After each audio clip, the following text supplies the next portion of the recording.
Bismillahirrahmanirrahim. Assalamualaikum warahmatullahi wabarakatuh. Kami dari kelompok 4. Video ini kami buat untuk menyelesaikan salah satu tugas kelompok dari mata kuliah kewirausahaan.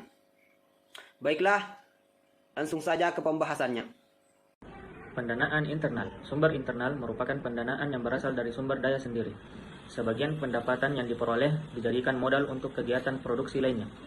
Menggunakan sumber internal dinilai lebih baik karena perusahaan atau usaha tidak bergantung pada pihak lain. Adapun alternatif pembiayaan sendiri bisa berupa membongkar uang tabungan, menjual aset, atau menggadaikan aset dengan berbagai alasan.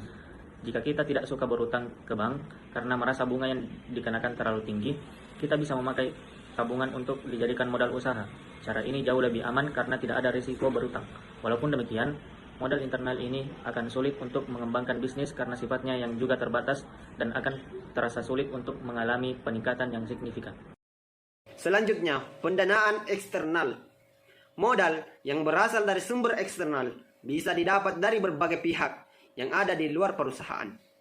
Pihak-pihak tersebut bisa berupa bank, koperasi, pemerintah, atau perusahaan lain.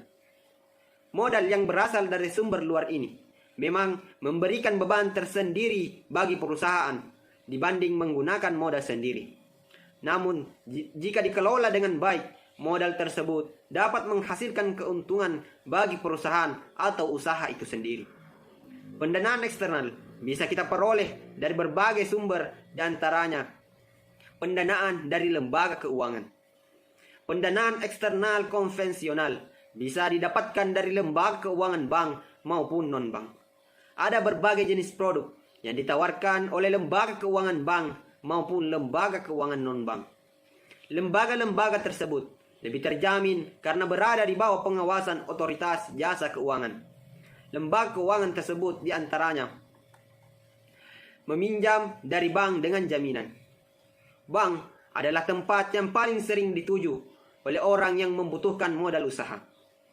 Ada program pinjaman di bank yang dinamakan kredit multiguna atau KMG, di mana kita memberikan sejumlah jaminan, misalnya aset properti atau kendaraan bermotor kepada bank. Bunga yang ditawarkan berkisar antara 9% sampai 12% dengan tenor antara 5 hingga 20 tahun tergantung jumlah pinjaman yang diambil. Selanjutnya meminjam dari bank tanpa agunan. Anda juga bisa meminjam uang ke bank dengan memakai fasilitas KTA atau kredit tanpa agunan. Pinjaman ini merupakan favorit dari pencari modal karena tetap bisa mendapatkan uang meskipun tanpa memberikan jaminan apapun. Bunganya lebih besar dari KMG, yaitu antara 10% sampai 23%. Sangat disarankan untuk mengambil tenor cicilan yang lebih singkat. Kita akan membahas tentang sumber lain dari pendanaan eksternal. Yang pertama, utang. Kita bisa mendapatkan modal dengan cara berutang.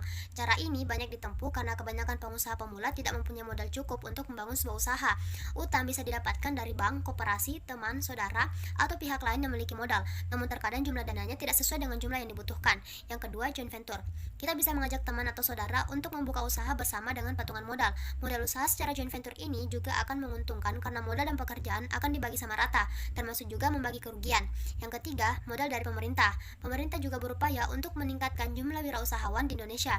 Suntikan dana dalam berbagai bentuk dikucurkan untuk usaha mikro kecil dan menengah.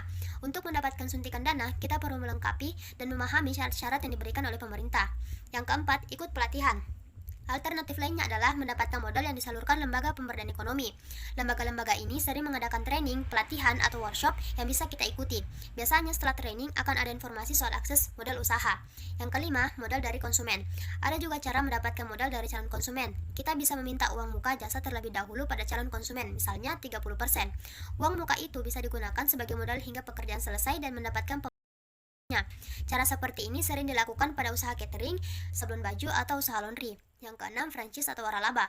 Sistem franchise ini maksudnya adalah usaha kerjasama antara pihak pemilik usaha dengan pelaku usaha. Pembagian keuntungan berdasarkan perjanjian yang telah disepakati dan pemilik usaha akan menyediakan semua fasilitas dan modal yang kemudian akan dijalankan oleh pelaku usaha. Sistem ini tidak mengeluarkan modal yang banyak bagi sang pelaku usaha, tetapi Anda harus memiliki brand franchise yang sudah terkenal sehingga kemungkinan untung bisa lebih besar. Yang ketujuh, crowdfunding. Cara yang saat ini jadi tren yaitu mencari modal usaha sponsorship lewat website tertentu. Nama populernya adalah crowdfunding. Program ini masih tergolong baru di Indonesia, tetapi sudah cukup lama dikenal di mancanegara. Caranya, kita menawarkan jenis usaha yang akan kita buat lewat salah satu situs crowdfunding dan para pengunjung yang berminat bisa menjadi sponsor yang menyumbangkan uangnya. Sebagai gantinya, kita bisa memberikan bayaran berupa reward sesuai dengan peraturan dalam situs tersebut. Yang kedelapan, suntikan dana dari investor. Terakhir adalah dengan cara mencari investor. Dengan melakukan kerjasama dengan pemilik modal lain dapat membantu pengembangan bisnismu, karena biasanya investor mampu memberikan suntikan dana yang cukup besar. Cara ini bisa menjadi opsi untuk kamu yang baru mulai dan masih belum punya penghasilan untuk diputar kembali dalam kebutuhan bisnis. Kamu bisa mulai dengan mencari investor modal yang berinvestasi di industri yang sesuai dengan bisnismu. Kesimpulan, mencari modal bagi pebisnis pemula memang perlu usaha keras. Usaha tersebut akan lebih mudah dilakukan jika sudah mengetahui sumber-sumber modal yang bisa didapatkan. Berutang menjadi salah satu pilihan terakhir yang mungkin akan dilakukan jika tak bisa mencari modal dari sumber lain. Begitupun dengan sumber internal, terdapat kelebihan dan juga kekurangan, di mana tidak perlu membayar bunga atau biaya administrasi, dan juga tidak bergantung pada pihak lain, walaupun jumlah dana yang digunakan terbatas. Adapun sumber eksternal juga memiliki kelebihan dan kekurangan seperti saat kita meminjam di bank, maka kelebihan yang kita dapatkan adalah besarnya dana yang mereka miliki. Jika kita dapat meyakinkan mereka dengan baik, maka pinjaman pun dapat diperoleh. Tapi untuk mendapat dana yang besar, kita juga harus membayar bunga bank yang cukup tinggi, dan jaminan dapat diambil oleh bank jika tidak mampu mengembalikan uang pinjaman. Jika kita mencari pribadi, baik itu dari pinjaman maupun investor, kita harus memastikan ide bisnis yang kita siapkan sudah matang supaya orang atau lembaga yang meminjamkan juga di luar pendanaan yakin untuk menanamkan modal pada bisnis kita. Demikianlah pemaparan dari kelompok kami. Lebih dan kurangnya mohon dimaafkan. Atas perhatiannya kami ucapkan banyak terima kasih. Sekian, wassalamualaikum warahmatullahi wabarakatuh.